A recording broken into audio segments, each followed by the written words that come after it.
Okay, so what do you make of where we are in this relationship with China? Of course, they're going to come out of the meeting and give a readout that says they basically gave us what for, and that we're going to be responsible for all the fallout and the break in the relationship over the spy balloon. What do you make of that?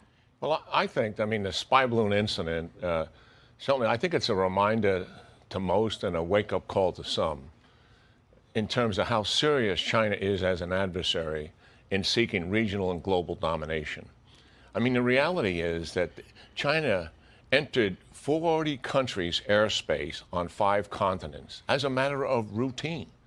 And it complements the huge surveillance program they've got going in the United States and the penetration of United States society on a level that this country has never seen. And add to that China's rapid military growth, their nuclear program is exploding. This is a threat that's very, very serious. And we've got to make certain that we have a military deterrent to deal with that threat, which I believe has eroded significantly. Yeah, and there was a report out just a few weeks ago from one think tank that went through all of this and said, basically, if we now get into an incursion with China over Taiwan, which there are predictions that that's going to happen sooner rather than later, we don't have the armaments, the military, the missiles, the things that we would need to actually handle a conflict like that. Is that your concern? Oh, yeah, absolutely. And we have to move with a sense of urgency.